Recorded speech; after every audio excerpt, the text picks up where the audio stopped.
Hola oyentes de Radio Sefarad y televidentes de Radio Sefarad TV. Tenemos un nuevo encuentro bajo el auspicio de la Federación de Comunidades Judías de España, en este caso para hablar de esta fiesta tan próxima de Hanukkah que nos convoca cada año, y para esta ocasión hemos querido reunirnos en torno a personas que tienen algo muy importante que decir, y en un tono o con una orientación un poco diferente de la que habitualmente se aborda esta fiesta. Quiero introducirles, aunque ustedes seguramente ya conocerán, a Aida Oceransky. Ella es la presidenta de la comunidad israelita del Principado de Asturias y va a ser la primera ponente y la presentadora de este acto. Aida, cuando quieras. Muy bien, gracias. Bueno, agradezco muchísimo a Radio Sefarad por darme esta oportunidad de poder estar aquí y sobre todo de estar en directo con Pablo, tan querido, tan entrañable, y con Mario, que aunque no lo conozco personalmente, pero sí que he leído cosas suyas, y que para mí es asombroso poder estar aquí con ellos charlando. Vamos a pasar a la fiesta de Hanukkah, que es lo que nos ocupa, esta fiesta de las luces tan importante, tan alegre, y que cada vez ocupa más un sitio dentro de lo que es el calendario judío en cuanto a las fiestas. Pero a pesar de que es una fiesta de luces, es una fiesta que ofrece muchísimos contrastes, ¿no? Porque es una fiesta que no está ordenada por la Torá, sino que es una fiesta de Odá, de agradecimiento por la salvación y la reconstrucción de la soberanía de Israel en aquellos tiempos lejanos, ¿no? Y la palabra Hanukkah significa inauguración y conmemora la reinauguración del Templo de Jerusalén, una celebración que representa la supervivencia espiritual y religiosa de nuestro pueblo judío. Ya sabemos que en el siglo II antes del Era Común, Antíoco IV Epifanes, rey del Imperio Seleucida, conquistó Jerusalén y prohibió a los judíos practicar sus tradiciones y costumbres, y además los invitaba a que participaran de la cultura griega, que era una cultura en la que se magnificaba el cuerpo, no se preocupaban mucho del intelecto, y lógicamente esto produjo mucho malestar en la población. Nos prohibieron hacer cualquier tipo de actividad en Jerusalén, y entonces empezó a crecer el descontento, y finalmente bajo el liderazgo de una familia de Kohanim, de Matatiyahu a Hashmonai, se peleó contra ellos, se les derrotó a pesar de ser tan poderosos, y los sacamos de Jerusalén. Y vemos que el primer contraste de estas dos fuentes, el primer contraste de esta fiesta está en las dos fuentes que tenemos de esta festividad. El libro de Macabeos, que no está incluido dentro de lo que está esto metido dentro de nuestro Tanaj, relata la epopeya histórica de la resistencia judía, la guerra de guerrillas, la recuperación, la reinauguración del templo, y que tuvo lugar entre el año 167 a 160 antes de la Era Común. Y en el capítulo 4 del libro de Macabeos 1 se narra que Yehuda Maccabi y sus hermanos proponen subir al templo una vez derrotado al enemigo y reinaugurar el santuario.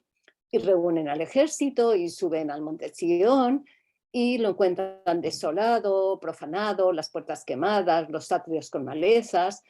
Se rasgan las vestiduras, hacen un gran duelo, y una vez pasada la impresión, acaban decidiendo que tienen que proceder a la purificación del santuario, y escogiendo a sacerdotes irreprochables que conocían la Torá, reparan entre todos el interior del templo, consagran los atrios, colocan el candelabro, el altar de los perfumes, la mesa, encienden las velas. Y justo el día en que el templo había sido arrasado, en la misma fecha de años anteriores, consiguen un nuevo altar y lo inauguran con un sacrificio acompañado de cantos, cítaras, arpas y címbalos. Y esa alegría les duró 8 días y así quedó borrado el ultraje infringido por los paganos. Bendijeron al cielo por haberles dado la victoria y Judá y sus hermanos, junto con la asamblea de Israel, determinaron que cada día se recordase ese aniversario de reinauguración de la dedicación del altar. Esto es lo que recoge Macabeos 1. Pero sin embargo, en el Talmud, que es la otra referencia que tenemos, encontramos que Hanukkah celebra el milagro del aceite no contaminado que perduró 8 días hasta que hubo aceite. Esto está recogido en el tratado Shabbat 21. Y llama la atención la pregunta de apertura de la Gemara que dice, ¿qué es Hanukkah y por qué se encienden las luces de Hanukkah?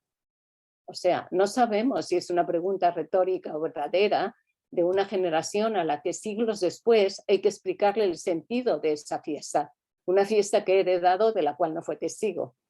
Y llama también la atención la respuesta porque relatan el milagro del aceite, pero omiten la rebelión, la lucha y la resistencia. El Talmud minimiza el episodio histórico sin narrar la lucha armada. El martirologio que es relatado en el episodio de Haná y sus 7 hijos, la hazaña de Bar Kokhba, y no recoge lo sucedido en Mesada. Y si nos preguntamos quiénes son los macabeos, la respuesta es que son una familia de Coanim, que además de servir a Dios, salen a la lucha y no sabemos si se trata de rebeldes o de fanáticos religiosos, porque incluso su lema, quien esté con Dios, que se una a mí, ya nos dice bastante y nos lleva a pensar en tal vez un fundamentalismo judío o una autodefensa inauditos en toda nuestra historia. Y ya para rematar todo esto que pasa, los victoriosos macabeos restablecen el reino uniendo la casa sacerdotal con la casa real. Son 2 casas que, de acuerdo con nuestra historia, deben ser poderes separados porque el sacerdote debe servir a Dios y el rey ostenta el poder mundano. Esa mezcla no fue nada positiva, como sabemos que pasó más tarde, la historia nos lo demostró. Y la explicación que se puede dar, la luz que podemos echar sobre esto, es que el Talmud Babli se escribió en el exilio y no deseaba alentar mensajes de rebeldía, porque ellos, igual que nosotros ahora aquí en España, eran una minoría dispersa y se aplicaron una autocensura para no caer en falsas creencias mesiánicas de salvación y rebeldía. Y sabemos que estos relatos de rebelión tan naturales a nuestros oídos no fueron parte del discurso tradicional judío a lo largo de los siglos. La rebelión por la fuerza y la lucha por la defensa del territorio son recuperadas por el movimiento sionista desde su inicio, porque dará inspiración a sus seguidores en esos momentos históricos. El mensaje transmitido año a año y generación a generación, el que ilumina nuestro camino, viene a ser que la lucha no debe ser escondida, pero tampoco puede ser idealizada. El combate no es ideal, es una necesidad cuando se presenta y la resistencia es una fatalidad, no es un ideal de vida. Y además hay otro contraste. A diferencia de todas nuestras otras festividades, en esta se nos ordena expresamente publicitar el milagro. Por ejemplo, el milagro de la apertura del mar de cañas lo festejamos en la intimidad de la familia, pero en Hanukkah debemos colocar la Hanukkah donde todos la puedan ver. Y la razón es que esas pequeñas luces que no podemos utilizar más que para verlas, tienen una función profundamente simbólica, porque una pequeña luz quiebra la oscuridad como un pequeño acto de cordura, quiebra la sinrazón humana. Una pequeña luz en las tinieblas es un mensaje de resistencia y sabemos que resistir la tiranía es hacer luz en la tiniebla. En Hanukkah comenzamos a encender la luz, aumentándola día a día para intentar traer el bien, la paz y la armonía al mundo. Y lo hacemos público porque no puede haber plenitud si es solamente algo nuestro, privado. un pequeño grupo de guerreros con los mínimos recursos se rebeló para recuperar la libertad de expresión y asegurar la continuidad del judaísmo. El mensaje de Hanukkah, la resistencia del espíritu y la luz que no se apaga, es un mensaje que trasladamos desde la humanidad y para la humanidad. Y por ello, encendemos una Hanukkah en la calle para que todo mundo que esté a nuestro alrededor y que se entere de que vamos a hacer esa fiesta, se acerque y comparta con nosotros estos momentos históricos en los que fuimos capaces, como dicen nuestras canciones, de enfrentarnos pocos contra muchos y ganar débiles a los fuertes. Es un mensaje de esperanza, es una luz que se ilumina para que todos seamos capaces de verla. Y eso es lo que me parece que es Hanukkah y me resulta una fiesta entrañable.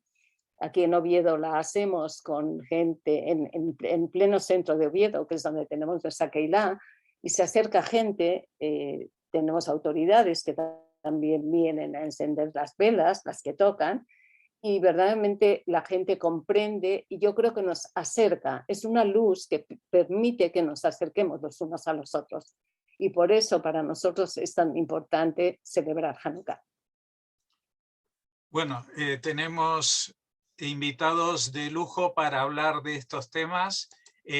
No sé si nos puedes presentar, Aida, de forma introductoria a Mario Satz, que nosotros sí, cómo no, conocemos como escritor, pero también aborda muchos temas de mística, de Kabbalah, etcétera, etcétera. Sí, Mario Satz es muy conocido. Él nació en 1944 en Coronel Pringles, cerca de Buenos Aires, en Argentina. Es filólogo, ensayista, poeta, novelista y traductor. Tras cursar los estudios secundarios en la Argentina, viajó por Sudamérica, Estados Unidos y Europa. Entre 1970 y 1973 vivió en Jerusalén estudiando Kabbalah, Torá y antropología e historia de Oriente Medio. En 1977 recibió una beca del gobierno italiano para investigar la obra del humanista Piccolo della Mirandola. Nacionalizado español, él actualmente reside en Barcelona desde 1978 y allí se licenció en Filología Hispánica. Mario es colaborador en numerosas publicaciones españolas y ha editado una docena de ensayos, entre los cuales destaca Música para los instrumentos del cuerpo y las vocales de la risa. Además, como escritor, es autor, entre otras novelas, de una pentalogía que se llama Sol, Luna, Tierra, Marte y Mercurio, que escribió de 1976 a 1986.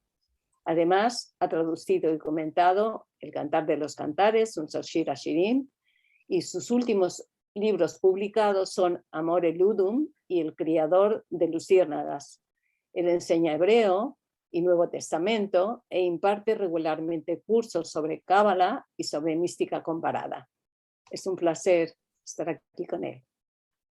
Pues Mario, te damos el micrófono porque nos interesa saber desde la mística qué es lo que podemos sacar de estos elementos que forman la fiesta de Hanukkah. Entre ellos, el más llamativo a mi entender, es el tema de la luz, y es un elemento básico en la Kabbalah, ¿no? Sí, me gustaría antes, buenas noches, buenas tardes a todos, comentar que a pesar de la oposición de los macabim, de los macabeos, a la cultura griega, por una extraña paradoja, las macabiadas resultaron ser las olimpiadas judías. Es decir, que en el mundo de la cultura, pues las cosas se mezclan, nunca son tan puras, nunca son tan claras y tan nítidas. Y otro detalle el que Aida no habló, pero yo creo que es revelador, es que la figura de Yehuda Maccabi, de su familia, es en el fondo una figura provinciana, porque ellos, si no me equivoco, eran de la Galilea del norte, y no estaban tan helenizados como era el caso de Jerusalén. Y por tanto es siempre un reservorio del pueblo judío que mantiene sus tradiciones y que está alejado de los centros mestizados, aquel que viene en defensa de sus valores, tanto sea porque no conoce bien qué significa la visión cosmopolita que tenían los griegos, que los judíos acabarán en cierto modo por aceptar y por helenizarse, como se ve por la comunidad judía en Alejandría mucho después, sino que evidentemente tiene que ser alguien un poco de los márgenes, ¿no? Y con un orgullo obviamente sacerdotal, capaz de liderar a todo un pueblo para despojar a los usurpadores y a esos poderosos que en realidad eran ajenos a ese paisaje, puesto que el centro del poder helénico de Seleuco era la zona de Siria, un poco más atrás, Irak incluso, no estaban cerca de ese lugar, era para ellos una de las tantas provincias del imperio, regiones del imperio seleucida. Esto en lo que respecta a la historia, nada es tan claro, nada es tan puro, y por lo tanto no idealicemos un poco el hecho histórico. Pero por otro lado, hablemos sí del significado de la luz. La Torá habla de Shemen Zait Zach, aceite de oliva puro para las lámparas. Es decir, que el grado de combustible que se usaba y que se usa todavía era de una pureza extraordinaria y de una calidad extraordinaria. Tanto es así que muchos rabinos dicen que realmente antes de que Hanukkah irrumpiera en el horizonte histórico de Israel, esos días eran los días de la fiesta del fin de la cosecha de oliva y se procedía a fabricar el aceite, a llevar las olivas a las prensas para fabricar el aceite. Es decir, que hay una coincidencia entre el momento histórico, lo que esa historia nacional refleja, y por otro lado, algo verdadero, que es que en esta época del año hay cosecha de aquello que produce el aceite.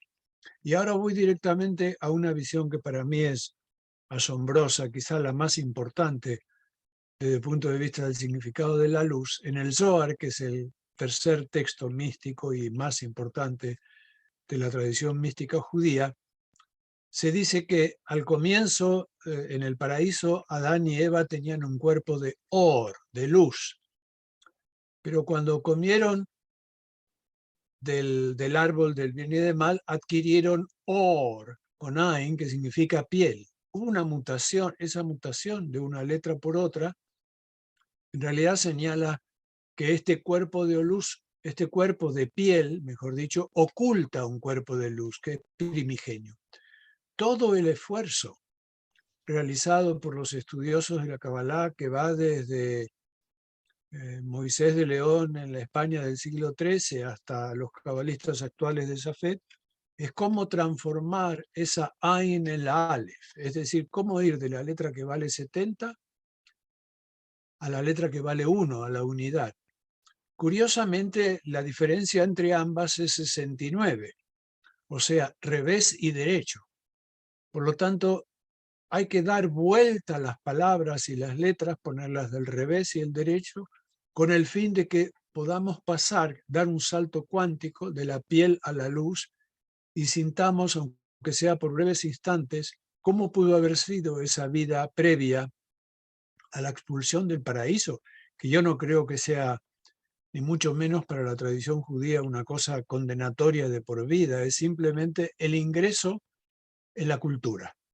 Porque a partir de ese momento hay que trabajar con dureza la tierra y antes se vivía de la recolección de los frutos. Eso realmente pasó en la historia. Hubo un periodo de recolección y luego hubo un descubrimiento de la agricultura, y la agricultura es esforzada, es dura y además viene aparejada también con el parto de la mujer, que es un parto doloroso. Por lo tanto, ese ingreso en el mundo de piel es un ingreso en la dualidad, en el mundo del dolor, pero queda la huella, según el Zohar, de esa visión primigenia que tenían Adán y Eva en el paraíso. Recordemos que el epicentro de la búsqueda de la Kabbalah es entrar en el Pardés, y que Pardés significa paraíso, con el propósito de disfrutar, aunque sea, como digo, de breves instantes, de lo que es esa única constante real en el universo físico en el que nosotros vivimos, que es la velocidad de la luz.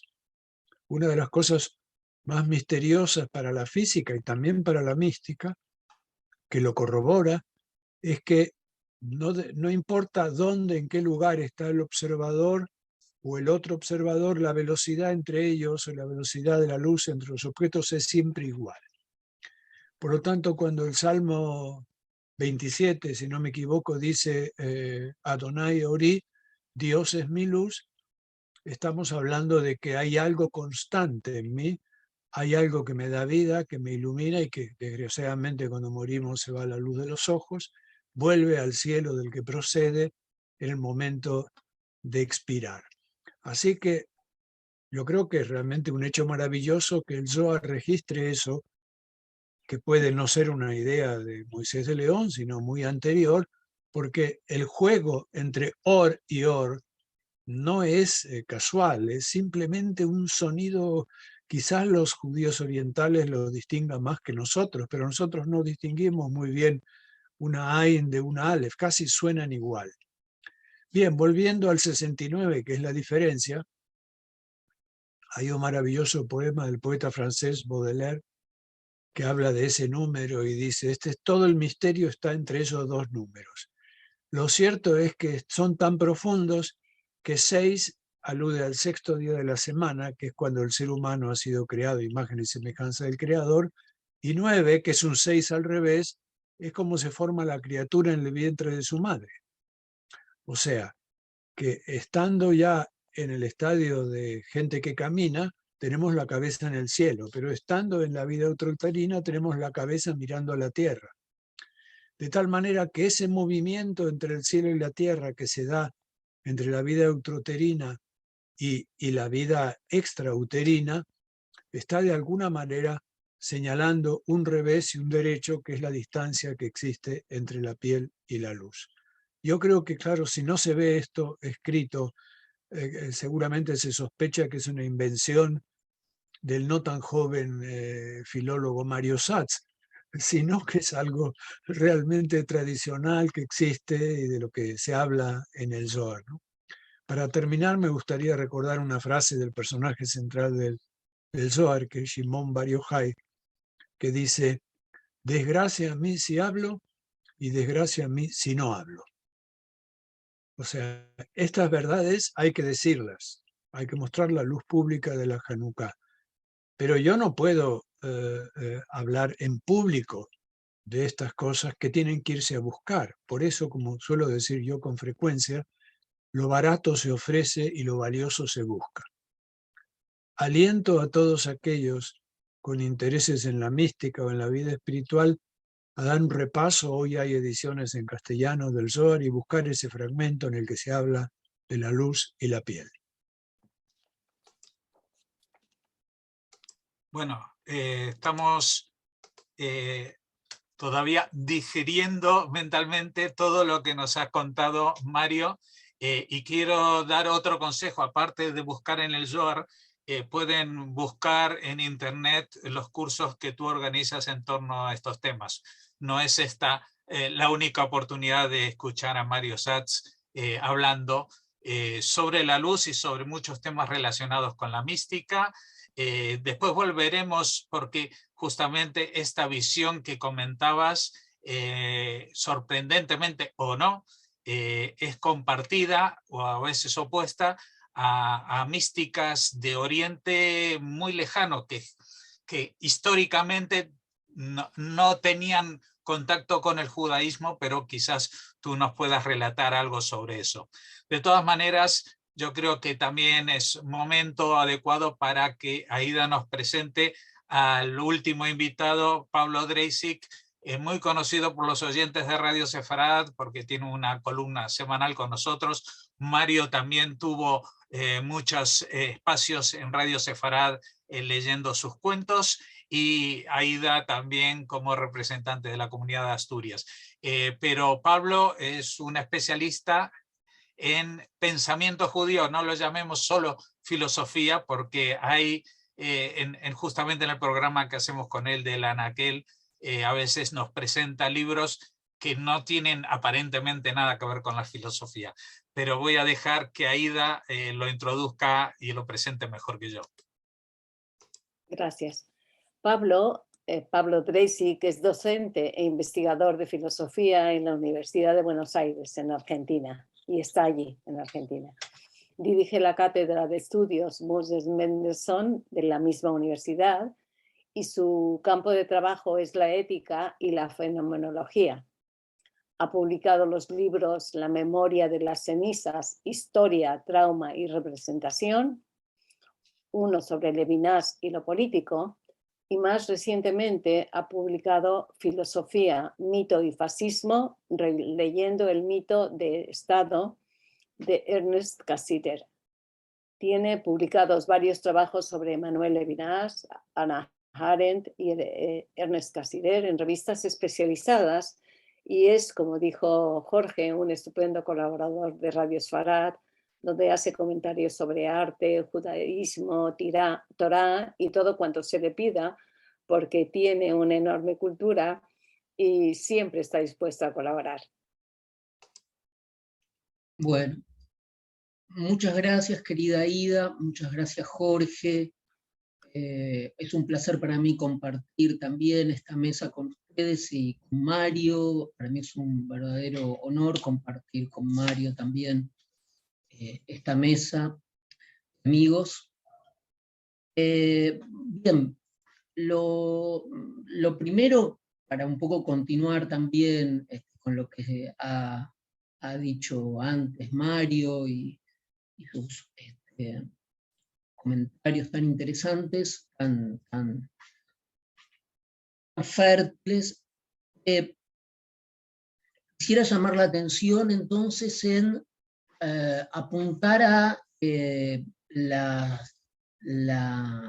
especificidad de la figura de la luz, intentando comparar en las tradiciones de la filosofía griega y en la tradición del pensamiento judío, por lo menos en algunas porciones del pensamiento judío que elegimos aquí.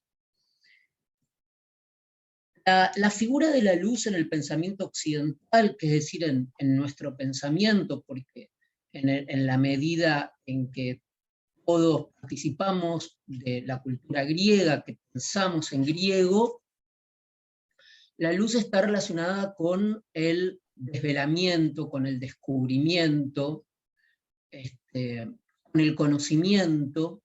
La propia palabra teoría proviene de visión. Se ha escrito mucho sobre la hegemonía del sentido de la visión en el sentido con el que nos acercamos a la idea de conocimiento, cómo nosotros tenemos anudado conocimiento y luz. Heredamos de la cultura griega la imbricación, lo inescindible entre la luz y el conocimiento. La filosofía incluso contemporánea, sobre todo a partir de Heidegger, ha explotado este motivo. Y tenemos, por ejemplo, la noción de aletheia griega. Heidegger, con su felina y sibilina inteligencia, ha logrado sacarle el jugo y ha dicho que la noción de verdad ingenia, original, tiene que ver con el desvelamiento, con quitar el velo, con echar luz. Entonces tenemos anudadas la idea, nuestra idea, hay que decirlo, estamos colonizados, ya que hablamos de Hanukkah, de una resistencia, para decirlo de manera anacrónica pero moderna, de una colonia, en algunos términos. Estamos colonizados en ese sentido mal o bien por el pensamiento griego, y nosotros pensamos la categoría de luz sobre todo asociada al conocimiento.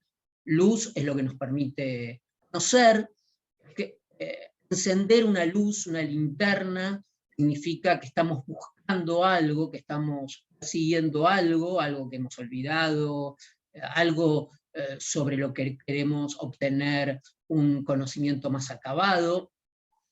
Entonces la luz tiene, para retomar un poco lo que dijo Mario precedentemente, tiene ese carácter de desnudar, desnudar en el peor de los sentidos, desnudar en el sentido de quitar velos, en el sentido de apropiarse, ¿no?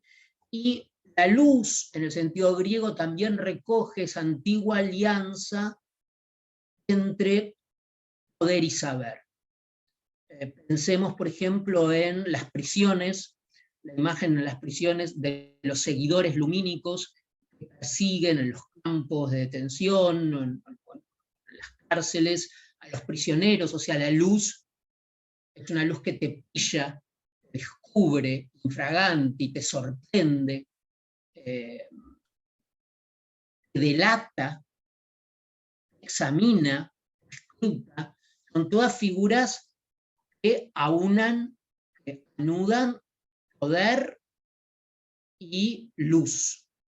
Poder, luz y conocimiento. Y ahí tenemos un bloque histórico, como diría Gramsci, bastante peligroso, ¿no? Un anudamiento epocal muy peligroso entre la luz, el conocimiento y el poder. La idea de la luz pública, ¿no? Poner algo a la luz pública, la ágora, la democracia, lo público, lo que puede ser puesto a la luz del día, nosotros lo tenemos incorporado como normativamente como un valor.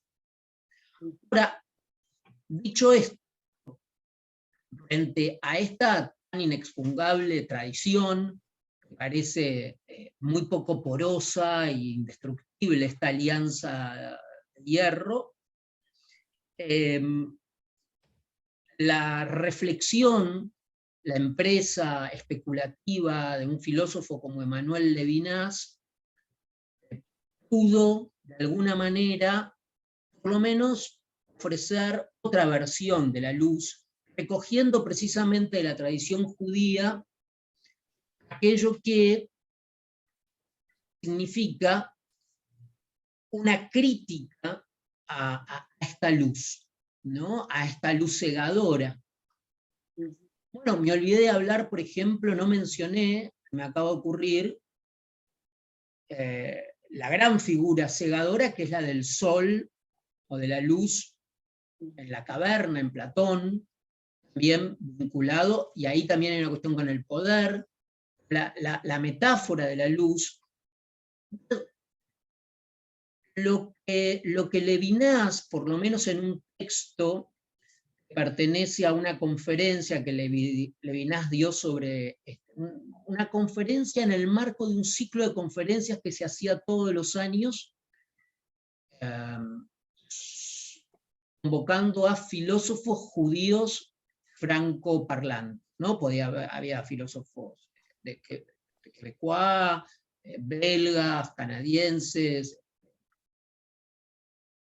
Si hubiese alguno haitiano podría haber participado, pero eran de habla francesa. En esas reuniones que se hacían todos los años y después fueron recogidas en diversos libros, Levinas hace una lectura talmúdica, no era talmudista, se excusaba, decía que utilizaba el Talmud como excusa, y en esta lección que se llama Acerca de los daños que produce el fuego, que está editada en español por Río Piedras, en un volumen que se llama De lo Sagrado a lo Santo, que es accesible. En este trabajo Levinas habla de algunos pasajes talmúdicos y algunos pasajes del Tanaj, de la Biblia, que hablan de la noche en pleno día. Y este fenómeno de una noche en pleno día, que es una figura terrible por otra parte, refiere a la idea de la luz, en Bereshit, en el Génesis, originalmente no es una sustancia, no es una fosforescencia, no es una ignición lumínica, sino que es distinción. La luz aparece la separación de la noche del día, de la luz y las tinieblas. Aparece como una primera función de distinción. La luz no es para examinar, para escrutar, para vigilar, para desnudar, no es para patentizar, no es para exhibir, sino que es para distinguir, aporta distinción, aporta claridad. Es diferente la claridad que esta luz cegadora. Entonces, la función de la luz, contrariamente a ser incorporada al régimen del conocimiento, tiene que ver con la capacidad de distinción, es sobre todo una distinción moral. En el texto bíblico donde más se habla de la ceguera es en Isaías. Es el texto donde más aparece la figura de la ceguera como metáfora. También aparece en Salmos y en otros. Siempre en Salmos 82 y Isaías 59, 58, se habla de cómo van los ciegos, ¿no? En el sentido de ir confundido como un ciego.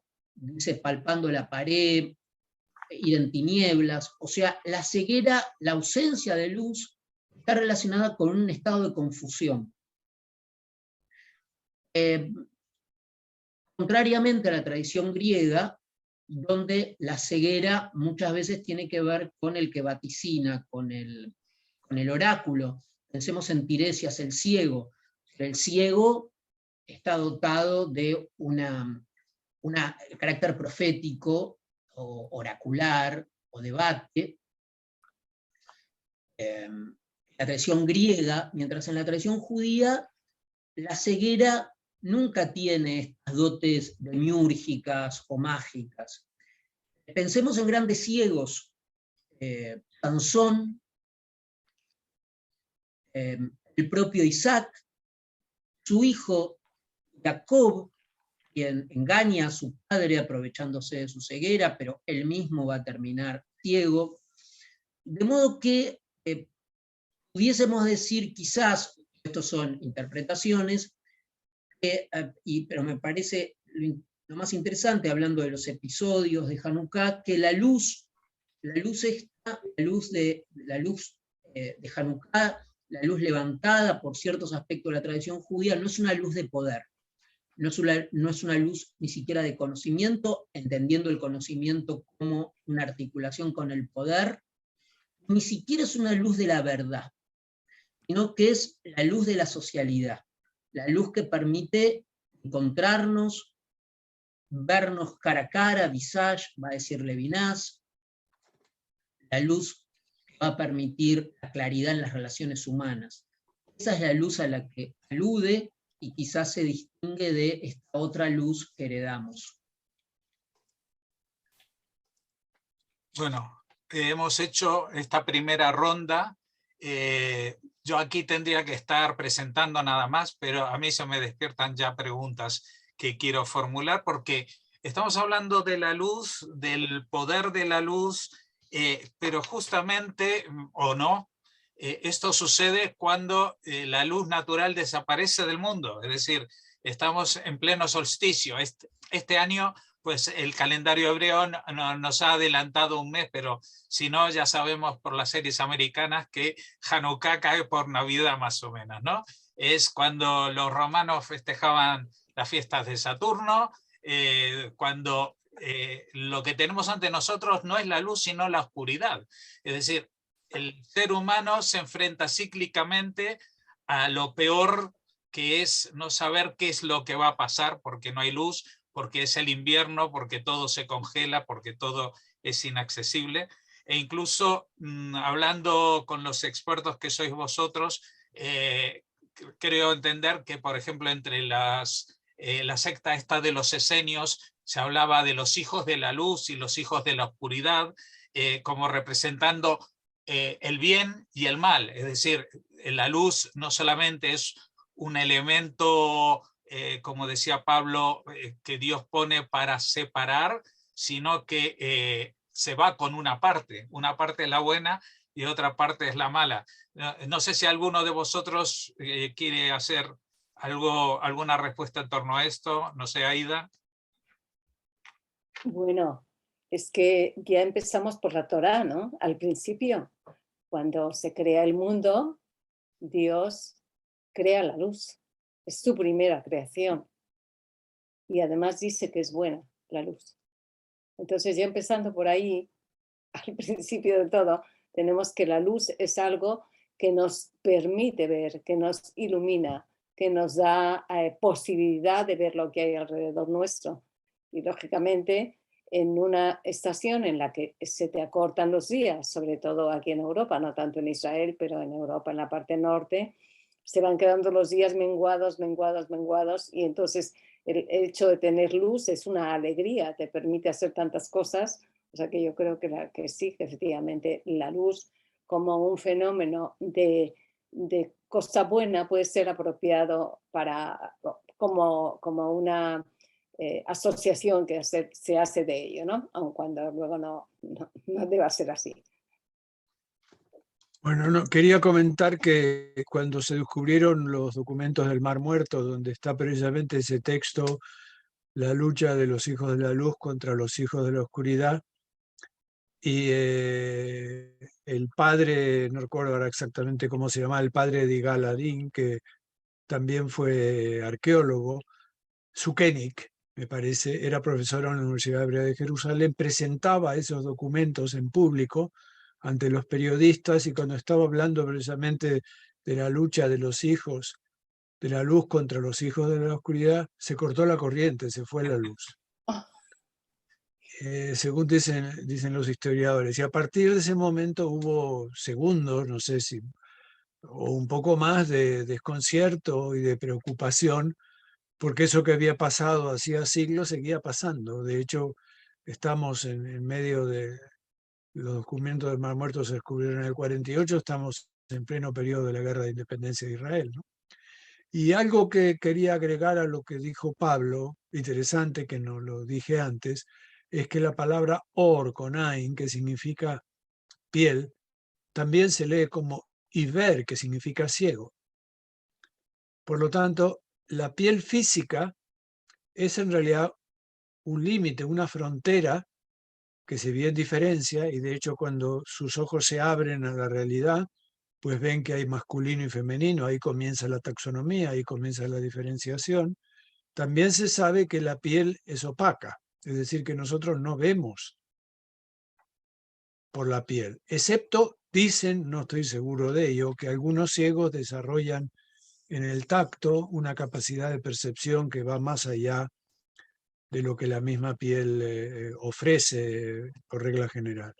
Por tanto, el objetivo central de la búsqueda de la Kabbalah en esta inquieta cuestión de qué es el Pardés, cómo se entra el Pardés, cuántos niveles tiene la enseñanza, es, como dije antes, poder dar un salto cuántico que en realidad cuya distancia es mínima, ya que se trata de dos letras, y permutar la Ain por la Aleph. Pero tenemos que saber también que cuando mayor es la luz y la miremos, estaremos enceguecida por ella. De tal manera que hay que tener filtros, hay que tener capacidades y hay que desarrollar un tipo de filamento que no nos destruya en la percepción de esa luz. Yo escribí hace muchos años una novela sobre uno de los personajes más fascinantes de la historia occidental, que fue Edison. Edison, que descubrió la lámpara incandescente, trató de muchísimas maneras de conseguir la constancia de esta luz. Era muy difícil, probó con bambú, probó con algodón mechado de filamentos de otras cosas, hasta que finalmente dio con algo central para su pensamiento, que también es importante en el mundo de la mística, y logró que se hiciera el vacío en la lámpara. Y eso le dio cierta constancia a la luz, le dio una estabilidad. De igual manera, los estudiosos orientales y occidentales tienen que pasar por un vaciamiento, en cierto modo, de lo cotidiano o de lo intrascendente para acceder cada vez más a valores lumínicos, debo decir, más intensos. Y una cosa que no dijimos y que también anuncia la tradición judía es que hoy, en cierto modo, el láser parece una extensión de aquella idea de los Hasidim que decían que al comienzo del mundo Adán podía ver de un extremo a otro del universo. Pero cuando la serpiente y todo lo que ocurrió, ese mito de la caída paradisíaca, pues sucedió, pues la luz se acortó y la visión consecuentemente también se acortó. Pero al final de los días, dicen los Hasidim, volveremos a ver como habíamos visto. Y en cierto modo, no sé si estamos en el final de los días, pero la televisión, esto mismo que estamos haciendo nosotros, es producto de que la luz se puede teletransmitir, que vea la distancia, que ha hecho transparente en cierto modo la materia, para no hablar del láser, ¿no? Que es la luz coherente, un sueño imposible hace algunas décadas y que hoy se utiliza, entre otras cosas, para curar. Así que nosotros somos herederos, y creo que Pablo también piensa en ese sentido algo parecido a lo mío, somos doblemente herederos de la tradición griega y de la tradición hebrea. Lamentablemente, Occidente ha rechazado o ha desconocido el fondo de esta tradición hebrea, para su propio malestar, debo decir, pero no es del todo responsable, ya que la famosa endogamia judía, la tendencia, el ombliguismo judío, hasta llegar a normalización, entre comillas, de lo que es la vida del Israel actual, era bastante antropocéntrico. Y el antropocentrismo es divisorio, es opaco, en fin, no digo que sea malo, pero no es lo que nosotros queremos en este momento. Queremos Or LaGoim, queremos dar una luz a los pueblos y ser un ejemplo, y creo que lo estamos haciendo bastante bien, desde Israel y no solo desde Israel. Bueno, pretendemos con estas actividades poner iba a decir un granito de luz, porque ya se sabe que la luz es a la vez onda y es partícula, por lo menos eso es lo que la física nos dice, o sea que añadir un poco más de luz al conocimiento. Sí, Jorge, justamente lo que tú decías de los rollos del Mar Muerto, el Qumran, el tema es que precisamente recordaba una conferencia de Martin Buber, una conferencia que le puso como título Imágenes del bien y del mal, donde Martin Buber advertía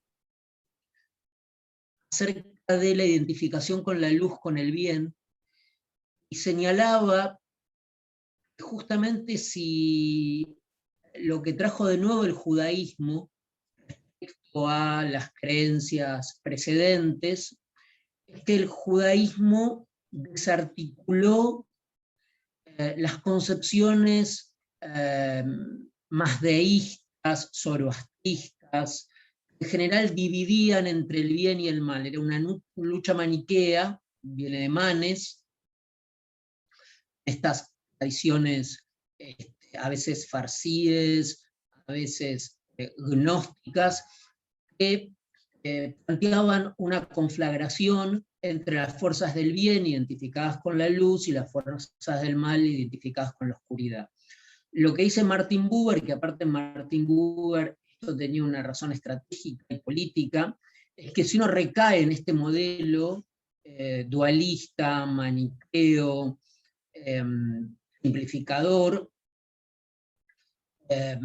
era un retroceso con respecto a la novedad que trajo el judaísmo, fue precisamente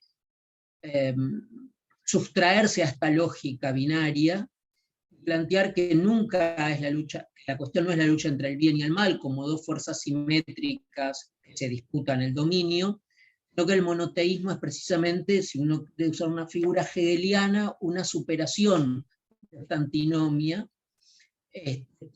Lo peor de la antinomia no es la antinomia, sino la antinomia es que el que enuncia la antinomia siempre se coloca del lado del bien y de la luz. Nadie que plantea el modelo maniqueo de la luz y la oscuridad va a plantear que el que enuncia. Entonces, el judaísmo tiene, en ese sentido, anticuerpos, los puede poner, activarlos o no, contra los pensamientos fundamentalistas, porque precisamente no suscribe a esa división de la luz y la oscuridad como la lucha del bien contra el mal. Pues con esta respuesta vamos a dar por finalizada este encuentro. Muchas gracias a todos. Gracias Aida Oceransky, gracias Mario Satz y gracias Pablo Dreisig por haber acudido a esta convocatoria y habernos ilustrado de esta manera sobre estos asuntos que tienen que ver con la luz y que tienen que ver con esta visión más amplia, más holística, diríamos, de lo que es una fiesta judía como Hanukkah.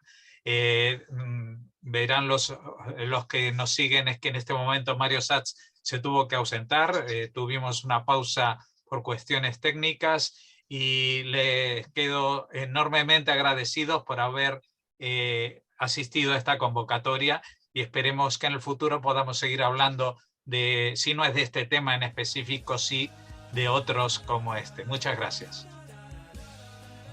Gracias a ti. Encantadas.